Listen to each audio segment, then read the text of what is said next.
नमस्कार, अक्ष एडु पॉइंट में आपका स्वागत है। इस वीडियो में हम हिंदी के कुछ महत्वपूर्ण प्रश्न लेकर आए हैं जो आपके यूपी टेट परीक्षा के लिए बेहद महत्वपूर्ण हैं। इससे पहले हमने यूपी टेट के लिए बहुत सारे वीडियो लगातार अपलोड कर रहे हैं जिन्हें आप हमारे चैनल पर विजिट करके देख सकते हैं। इस वीडियो में सारे प्रश्न वाक्य के लिए एक शब्द वाले प्रश्न हैं। ठीक है, इस तरह का एक क्वेश्चन जरूर आता है आपके यूपी टेट परीक्षा में। अगर आप ये वीडियो पूरा देख लेंगे, इसमें 50 से ज़्यादा प्रश्न हैं, तो आपका 1 नंबर लगभग पक्का हो जाएगा आज। ठीक है, तो इसमें आप ध्यान से देखिए और वीडियो को पूरा देखिए। वाक्य के लिए एक शब्द वाले इसमें क्वेश्चन है। ठीक है, अब बारी बारी से हम शुरू करेंगे। तो पहला प्रश्न है, ईश्वर में विश्वास रखने वाला क्या कहलाता है? अब देखिए, ईश्वर में विश्वास रखने वाला कहलाता है आस्तिक। ठीक है, तीसरा वाला ऑप्शन इसमें सही होगा। अगला प्रश्न है, पृथ्वी और अन्य ग्रहों के बीच का स्थान क्या कहलाता है? अब देखिए, पृथ्वी और अन्य ग्रहों के बीच का जो स्थान है उसको एक शब्द क्या होगा, आप बताइए। तो इसमें 4 ऑप्शन आप देख लीजिए। तो इसमें चौथा वाला ऑप्शन सही होगा, अंतरिक्ष। उसको कहते हैं अंतरिक्ष। देखिए, इसमें आसान प्रश्न भी हैं और मुश्किल भी, सभी तरह के प्रश्न हैं। ठीक है, आसान समझ के आप ये मत सोचिए कि हमें आते हैं, आगे आपको थोड़े से मुश्किल प्रश्न भी मिलेंगे। ठीक है, आसान हो या कठिन हो, आपको सारे प्रश्न देखने चाहिए और एक बार कम से कम उन्हें सॉल्व करें जिससे आप एग्जाम में कोई गलती ना करें। ठीक है, तो अगला प्रश्न देखिए, जो इंद्रियों की अनुभूति से परे हो उसे क्या कहते हैं?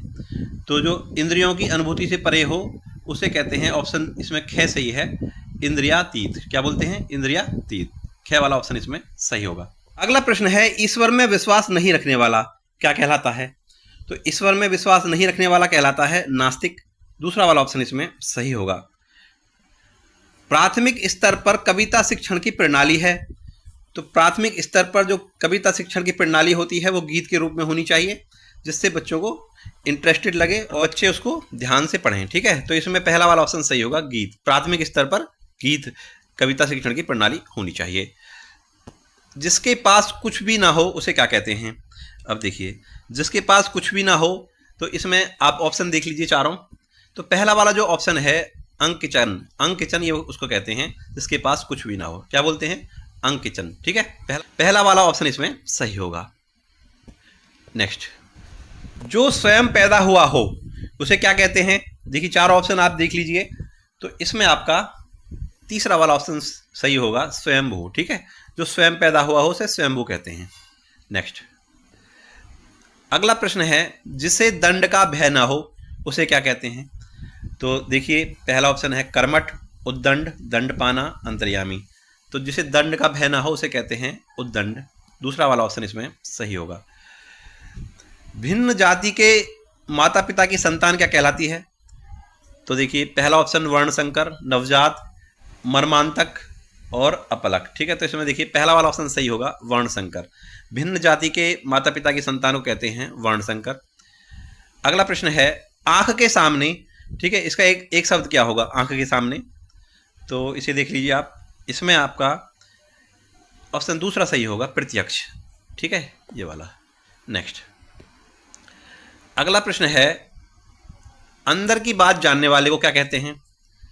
तो देखिए, अंदर की बात जानने वाले को कहते हैं अंतर्यामी। इसमें तीसरा वाला ऑप्शन सही होगा। अगला प्रश्न है, जिस समय बड़ी मुश्किल से खाद्य पदार्थ मिलते हों। तो देखिए, 4 ऑप्शन आप देख लीजिए। जब खाद्य पदार्थ की जो है संकट आ जाए, बड़े मुश्किल से मिलें, तो उस काल को क्या कहते हैं? उसे कहते हैं अकाल। चौथा वाला ऑप्शन इसमें सही होगा। अगला प्रश्न है, छूत या संसर्ग से फैलने वाला रोग कौन सा होता है? जो छूने से फैल जाए। ठीक है, तो इसमें देखिए पहला वाला ऑप्शन सही होगा, संक्रामक। क्या बोलते हैं उसको? संक्रामक रोग। नेक्स्ट, अगला प्रश्न है, संध्या और रात्रि के बीच का समय। देखिए, संध्या और रात्रि के बीच के समय को क्या कहते हैं? तो 4 ऑप्शन आप देख लिए, सांध्य वेला, प्रदोष, प्रत्यूष और गोधूली। तो देखिए, इसमें चौथा वाला ऑप्शन सही होगा, उसे कहते हैं गोधूली। अब ये गोधूली कहाँ से आया? वर्ड शब्द जो आया है गोधूली कहाँ से आया है? जब पुराने ज़माने में गाय चरने जाती थी जंगल में, और वो शाम को यानी शाम ढलने के बाद गांव की तरफ लौटती थी, तो उस समय कच्चे रास्ते होते थे और तो रास्ते क्या होते थे? धूल से भर जाते थे। उस समय को बोलते थे गोधूली बेला। ठीक है, समझ गए होंगे गोधूली कहाँ से आया। तो संध्या और रात्रि के बीच के समय को कहा जाता है गोधूली। अगला प्रश्न है, जहाँ पहुँचा ना जा सके उसे क्या कहते हैं? अब देखिए, जहाँ पहुँचा ना जा सके उसे कहते हैं अगम्य। तीसरा वाला ऑप्शन इसमें सही होगा। अगला प्रश्न, जिसका ज्ञान इंद्रियों के द्वारा न हो। ठीक है, अब देखिए, जिसका ज्ञान इंद्रियों के द्वारा ना हो उसे क्या कहते हैं? इंद्रियातीत, अगोचर, इंद्रियगम्य या अगम। तो देखिए इसमें दूसरा वाला ऑप्शन ठीक होगा, उसे कहते हैं अगोचर। नेक्स्ट, जो तुरंत कोई उपयुक्त बात या काम सोच ले उसे क्या कहते हैं? अब देखिए, तो ऐसे व्यक्ति को कहते हैं प्रत्युपन्न मति। क्या बोलते हैं? प्रत्युपन्न मति। चौथा वाला ऑप्शन इसमें सही होगा। नेक्स्ट, सांसारिक जीवन से मुक्ति की कामना करने वाला। तो देखिए, यानी मोक्ष प्राप्त करना चाहता है वो, दूसरे शब्दों में अगर कहें तो। चार ऑप्शन आप देख लीजिए, इसमें जो है दूसरा वाला ऑप्शन सही होगा। मुमुक्षु बोलते हैं उसको, जो मोक्ष प्राप्त करना चाहता है या जीवन से मुक्ति की कामना करने वाला। क्या बोलते हैं उसको? मुमुक्षु। नेक्स्ट, संपूर्ण देश संबंधी, जो सभी देशों से संबंधी उसे क्या कहते हैं? तो देखिए इसमें तीसरा वाला ऑप्शन सही होगा, उसे कहते हैं सार्वभौम। ठीक है, सार्वभौम। नेक्स्ट, हाथ से कार्य करने का कौशल। देखिए, हाथ से कार्य करने के कौशल, इसमें चार ऑप्शन आप देख लीजिए, हस्तकला, तकनीक, कारीगरी या हस्त कौशल। तो इसमें चौथा वाला ऑप्शन सही होगा, हस्त कौशल। नेक्स्ट, चंद्र मास के किसी पक्ष की 7वीं तिथि को क्या कहते हैं? तो देखिए, किसी भी पक्ष के 7वीं तिथि को कहते हैं सप्तमी। ये थोड़ा आसान प्रश्न है, इसमें चौथा वाला ऑप्शन सही होगा। नेक्स्ट, चतुर या गुणवती स्त्री को क्या कहते हैं?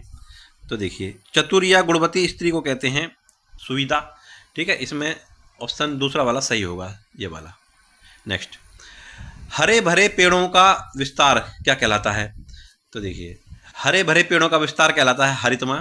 दूसरा वाला ऑप्शन इसमें सही होगा। नेक्स्ट, हवन की सामग्री को क्या कहा जाता है? तो देखिए, हवन की सामग्री को कहते हैं हवि। चौथा वाला ऑप्शन यहाँ पर सही होगा। नेक्स्ट, हृदय को निश्चेत करने वाला। ठीक है, हृदय को निश्चेत करने वाला क्या कहलाता है? हृदय अवसादक। ठीक है, क्या बोलते हैं इसको? हृदय अवसादक। तीसरा वाला ऑप्शन यहाँ पर सही होगा। नेक्स्ट, सब कुछ पाने वाले को क्या कहते हैं? तो देखिए, सब कुछ पाने वाले को कहते हैं सर्वलब्ध। ठीक है, क्या बोलते हैं? सर्वलब्ध। पहला वाला ऑप्शन इसमें सही होगा। अगला प्रश्न है, जिसे प्रमाण द्वारा सिद्ध ना किया जा सके उसके लिए सही शब्द क्या है? ठीक है, इसके ऑप्शन में आपको अगले पेज में दिखाता हूं। ठीक है, आप याद रखें प्रश्न को, जिसे प्रमाण द्वारा सिद्ध ना किया जा सके। जिसे प्रमाण द्वारा सिद्ध ना किया जा सके तो उसे क्या कहते हैं? उसके लिए एक शब्द पूछा उन्होंने। तो देखिए, इसमें चार ऑप्शन देख लीजिए, अप्रमाणित, अनुप्रमेय, अप्रमेय या अप्रमाणिक। तो देखिए, इसके लिए जो सही शब्द होगा वो होगा अप्रमेय। तीसरा वाला ऑप्शन इसमें सही होगा, जिसको प्रमाण द्वारा सिद्ध न किया जा सके उसे कहते हैं अप्रमेय। अगला प्रश्न है, उपनिवेश से संबंध हो जिसका। ठीक है, उपनिवेश से संबंध हो जिसका, उसके लिए एक शब्द। तो देखिए, ये होता है औपनिवेशिक। दूसरा वाला ऑप्शन इसमें सही होगा। नेक्स्ट, हाथी की पीठ पर रखे जाने वाला आसन के लिए एक शब्द क्या होगा? ठीक है, हाथी की पीठ पर रखे जाने वाले आसन को कहते हैं हौदा। दूसरा वाला ऑप्शन इसमें सही होगा। नेक्स्ट, उच्च प्राथमिक कक्षाओं में कविता शिक्षण की किस विधि का प्रयोग किया जाता है?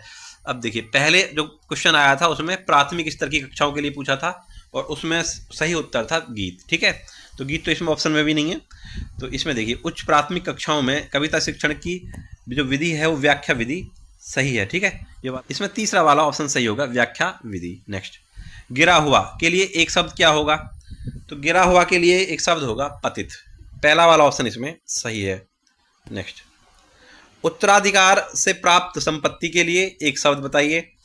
तो देखिए, चार ऑप्शन आप देख लीजिए, रिक्त, धरोहर, वसीयत या संदाय। अब देखिए, इसमें जो पहला वाला ऑप्शन है रिक्त, यही सही होगा, लेकिन रिक्त नहीं होता, रिक्त होता है वो। ठीक है, रिक्त, रिक्त। अब मैं आपको थोड़ा सा लिख के दिखा देता हूँ उसको। रिक्त लिखा जाएगा, कैसे? रिक्त, इस तरह से।